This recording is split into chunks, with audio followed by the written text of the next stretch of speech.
5-6 साल पहले जब भी हम कहीं जाते थे, बस में जाते थे या ट्रेन में जाते थे या ट्रेन में सोए होते थे, तो एक दिल में दहशत रहती थी, यार कहीं बॉम्ब ब्लास्ट ना हो जाए।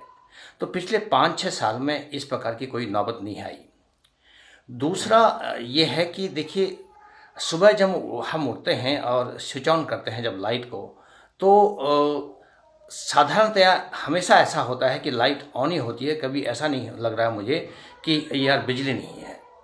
तो पिछले 5-6 साल में लगभग गाँव में 18 घंटे और शहर में 24 घंटे बिजली मिल रही है। मैं लखनऊ में से बोल रहा हूँ और लखनऊ में 24 घंटे बिजली, एकाध केस कोई ऐसा हो गया जहाँ ब्रेकडाउन हो गया तो ठीक मान सकते हैं, अन्यथा 24 घंटे बिजली रहती है। तीसरी बात मैं ये कहना चाहता हूँ कि पहले हम किसी से जब बात करते थे तो टेलीफोन पर सोचना पड़ता था, यार खर्च बहुत ज़्यादा हो जाएगा, डेटा बहुत ज़्यादा खर्च हो जाएगा। आज आप लंबी चौड़ी बात करते रहते हैं, सोचता नहीं व्यक्ति मैं कितनी देर से बात कर रहा हूँ। जहाँ तक चीज़ों का बाज़ार में की एबिलिटी की बात है, मैं पतंजलि से बहुत बेहद प्रसन्न हूँ। मेरा व्यक्तिगत ओपिनियन है, क्योंकि एक तो उनकी जो चीज़ों की गुणवत्ता है वो बहुत अच्छी है। दूसरा, गली गली में उनके जो आजकल उनकी सेल काउंटर लगे हुए हैं।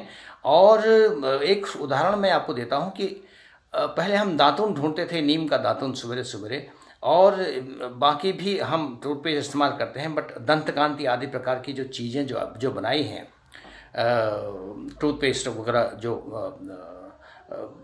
पतंजलि ने बनाई हैं, बहुत ही तारीफ़ काबिल हैं। ये मैं आपको अगला पॉइंट बताना चाहता हूँ। देखिए, पानी की समस्या देश में अभी भी है और गाँव में अभी भी लोग कहीं कहीं सिर पर पानी लाते हैं, लेकिन ये बहुत कम हो गया है। अभी अधिकांशतया आपको पानी जनरली आंगन में या घर के थोड़ी दूर मिलेगा, इवन पिछले से पिछले इलाके में भी। तो ये भी एक बहुत बड़ा बदलाव है। खैर सिटी में तो आप टैप खोलिए तो आपको पानी मिलता है। जहाँ तक शिक्षा का सवाल है, देखिए कोरोना काल में स्कूल बंद हैं, लेकिन फिर भी ऑनलाइन शिक्षा चल रही है। ये एक बहुत बड़ा बदलाव है। और किताबें भी चाहे बाज़ार में मिलें न मिलें, लेकिन आपको ऑनलाइन आपके मोबाइल पर अवेलेबल रहती हैं। रेल के टिकट के बारे में, रेल के रिजर्वेशन के बारे में, बस के रिजर्वेशन के बारे में और एरोप्लेन के रिजर्वेशन के बारे में आप बैठे बैठे रिजर्वेशन कर सकते हैं। लाइन पर लगाना, पहले हम लाइन पर खड़ा हुआ करते थे 5 साल पहले, वो नौबत आज नहीं है और आपको उसका अपडेट भी साथ साथ मिलता रहता है। देखिए, खाना बनाना बहुत डेली की दिनचर्या है और मैं तो उस ज़माने का हूँ जबकि पहाड़ी इलाके में मैं रहा हूँ, जहाँ क्योंकि वेंटिलेशन भी उन घरों में, बहुत पत्थर के मकान होते हैं, वेंटिलेशन भी बहुत बढ़िया नहीं होता है। तो मैंने तो अपना बचपन ऐसे ही गुजारा है कि अगर खाना बन रहा है तो घर में धुआं होना बहुत ज़रूरी है। तो लेकिन आज के ज़माने में हम देखते हैं कि मोदी जी के ज़माने में हर व्यक्ति को, हर गरीब से गरीब व्यक्ति को भी मुफ्त में गैस कनेक्शन मिल रहा है और पहला गैस सिलेंडर भी मुफ्त में मिल रहा है। तो ये एक बहुत बड़ी बात है। और आजकल तो ऑनलाइन यानी अंडरग्राउंड लाइन से भी आपको गैस मिल रही है, आपको गैस सिलेंडर ढोने की आवश्यकता नहीं है। साधारण दिनचर्या में एक और इम्पॉर्टेंट पॉइंट ये है कि देखिए, पहले हम गांव में लिपाई करते रहते थे आंगन को। आजकल मैं जहां भी जाता हूं, मकान, लोग ये न तो कच्चे मकान बना रहे हैं, और हम तो पत्थर के मकान बनाते थे उस ज़माने में और उसको मिट्टी से जोड़ते थे। तो आजकल ईंटों के मकान सरकार खुद भी दे रही है, मुफ्त में भी दे रही है, कम रेट में भी दे रही है।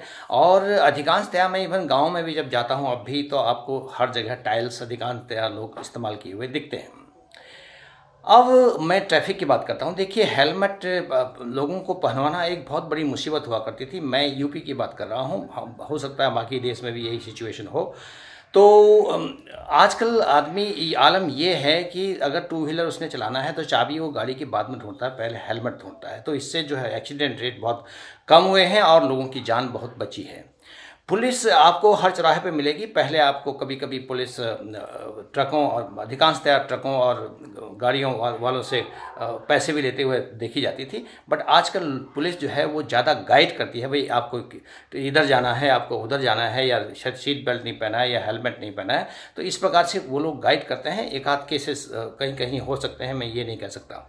इसके साथ साथ 112 नंबर जो चलाया है सरकार ने, इसने बड़ा रिवॉल्यूशन ला दिया है। देखिए, आपका अगर एफआईआर लेट भी होता हो, अगर आपने 112 पर रिंग कर दिया तो फिर भी उसकी छानबीन बहुत अच्छी तरीके से होती है और ये इंटरस्टेट लेवल पर इसका हो जाता है। और इसका मुझे व्यक्तिगत मेरा अनुभव है, 2-3 एक्स सर्विस के मैन के प्रॉब्लम मैंने खुद 112 पर रिंग करके बताई थी, तो 1-2 अपराधियों को नेपाल बॉर्डर से भी पकड़ के पुलिस ले आई थी। तो ये बहुत तारीफ़ काबिल है पुलिस का भी आज के ज़माने में। अब बात करते हैं सवेरे शौच की। देखिए, शौच के लिए पहले हम 5-6 साल पहले गाँव में या कहीं कहीं तो शहरों में भी लोग झाड़ियाँ ढूंढा करते थे और खेतों में जाया करते थे। आज मोदी जी के ज़माने में लगभग अधिकांश लोगों के पास टॉयलेट प्रोवाइड कर दिए गए हैं। तो ये भी एक बहुत बड़ी मेरे को बड़ा चेंज देखने को मिलता है। और इसके अलावा मैं आपको ये कह दूं कि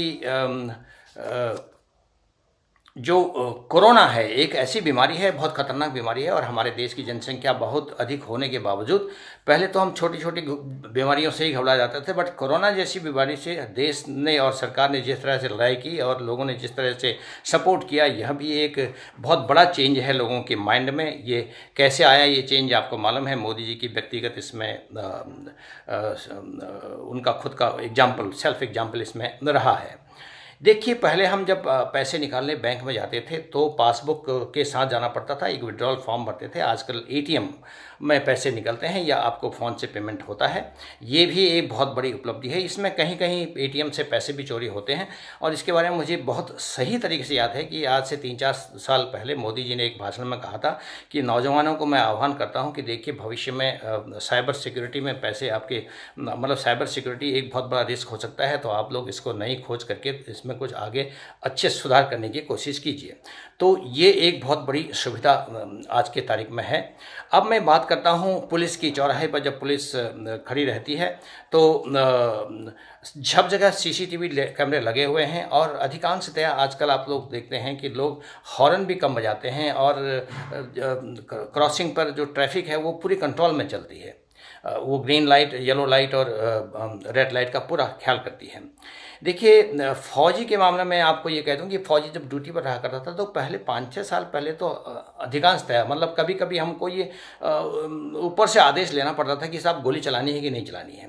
बट आज की तारीख में ये आलम है कि पोस्ट पर बैठा हुआ सैनिक देश की रक्षा करते हुए, अपने आप को बचाते हुए अपना निर्णय ले सकता है और इससे बहुत बड़ा फ़र्क पड़ा है देश की सुरक्षा व्यवस्था में। देखिए, महिलाओं का जहाँ तक है, महिलाओं की सुरक्षा बहुत अच्छी है और यूपी में तो बहुत ही उदाहरण स्वरूप है। और इसके अलावा जो महिलाओं को रोज़गार देने में भी आजकल वो पुलिस में जा सकते हैं, वो आर्मी में जा सकते हैं। तो इस प्रकार की कई सुविधाएं उनको दे दी गई हैं। लगभग बराबर का उनको की हिस्सेदारी उनके जीवन में आ गई है, मर्दों के बराबर। तो और ये बहुत बड़ा अचीवमेंट है। देखिए, नेशनल हाईवे पर आज से 5-6 साल पहले जब आप जाते थे तो आपको भी महसूस हुआ होगा। मैं भी यहाँ से जब लखनऊ से उत्तराखंड जाता था तो रास्ते में धक्के खाते हुए जाता था। धक्के खाने का मतलब ये है कि गाड़ियाँ में आप ज़रूर बैठे हैं, बट गड्ढे इतने होते थे कि वहाँ जाते जाते तक बुढ़े लोगों की तो कमर दर्द हो जाता था। तो आज की तारीख में आपको, अगर आप यहाँ से चले जाइए, आप किसी भी नेशनल हाईवे पर आप चले जाइए, आपको ढूंढना पड़ेगा कि गड्ढा है किधर। तो ये एक सच्चाई है। हालांकि गलियों में ये सिचुएशन अभी बाकी है। इसके लिए आप जानते हैं, उसका मैंने आपको पहले भी बता दिया था, भाई जब तक टैक्स लोग सही समय पर नहीं देंगे, चाहे वो इनकम टैक्स हो, हाउस टैक्स हो, या बिजली का टैक्स हो, या बिजली का बिल हो, या पानी का टैक्स हो, जब तक सही समय पर नहीं देंगे तो शायद सुधार में थोड़ा समय लगेगा। बट देश और सरकार इसके लिए प्रतिबद्ध है, ये हम सब जानते हैं। देखिए, अपराधों के बारे में आजकल मनमानी करना बड़ा मुश्किल है। लोग अगर दंगा फसाद भी करेंगे तो 20 बार सोचते हैं किसी की गाड़ी जलाने के लिए या किसी को मारने के लिए। तो ये भी एक बहुत बड़ा बदलाव है और यूपी में खासकर ये बदलाव बहुत अच्छा बदलाव है, क्योंकि आदमी सोचता है कि ये गाड़ी जलाने से पहले कहीं ऐसा ना हो कि मेरा घर टूट जाए या मेरी कुर्की हो जाए। तो ये इस प्रकार का डर होना बहुत ज़रूरी है, क्योंकि आफ्टर ऑल हम लोग एक ऐसे देश में रह रहे हैं जहाँ का संविधान बहुत बढ़िया लिखा हुआ है और जहाँ पूरी स्वतंत्रता है और द बेस्ट डेमोक्रेसी है। हिंदुस्तान दुनिया की सबसे बड़ी और फ्लैक्सिबल डेमोक्रेसी है। देखिए राजनीतिक पार्टियां बहुत लोगों को भड़काने की कोशिश करती हैं। यह भी एक बदलाव देखने को मिला है, लेकिन हम आए दिन जनता चाहे कुछ कहे ना कहे, बट मीडिया वाले भी फिर उनके पीछे पड़ जाते हैं, जो मिसगाइड करते हैं लोगों को। जो भी पार्टियां मिसगाइड करते हैं तो मीडिया वाले को देखा गया है कि वो उनके पीछे पड़ जाते हैं। ये भी एक बहुत ही पॉजिटिव साइन है साधारण आदमी की दिनचर्या में सुधार का। बाकी आप जानते हैं फर्जी कानून और फर्जी कंपनियां तो सब मोदी जी बंद कर चुके हैं, और अभी जो कानून बन रहे हैं या जो कंपनियां अभी खुल रही हैं वो धरातल पर खुल रही हैं। तो यह भी एक बहुत बड़ा अचीवमेंट है। और इसी के साथ साथ मैं ये कह दूं कि देखिए कंपनियों की जब हम बात करते हैं तो लोग आए दिन कभी कभी ये कहते हैं कि जी अब टाटा बिरला अंबानी अदानी जो है ये इनको कुछ अपने एक प्रकार का नेगेटिव कमेंट देते रहते हैं। देखिए मैं ये कहता हूँ कि सबसे बहुत बेहतरीन कार्य कर रहे हैं ये लोग नौकरी देते हैं, ये लोग टैक्स देते हैं, ये लोग प्रोडक्शन करते हैं, और ये लोग जो है हम लोगों को चीज़ें उपलब्ध कराते हैं। तो यह भी एक बहुत बड़ा अचीवमेंट है कि आज के ज़माने में आपको नई नई चीज़ें नए नए स्टाइल में आपको दुनिया के बाकी देशों से के बराबर या उससे बेटर ही चीज़ें आपको बाज़ार में मिल रही हैं। तो ये भी एक बहुत बड़ा अचीवमेंट है। और लास्ट में मैं ये भी कहना चाहूँगा, देखिए नोट की अगर हम बात करें तो नोट आजकल काला नहीं हो सकता, बहुत मुश्किल से काला होगा। काला होने के लिए हो सकता है पहले पकड़ा जाए बाद में वो काला कर सके, ऐसा भी हो सकता है। और नोट पर आप कुछ लिख भी नहीं सकते हैं। और नोट आजकल इतनी आसानी से टेररिस्ट के पास भी नहीं जाता है, और नोट आजकल डुप्लीकेट भी नहीं बनते हैं, और लोग बल्कि आजकल नोट चेक करना भूल ही गए हैं करीब करीब। तो ये बहुत बड़ा एक बदलाव है।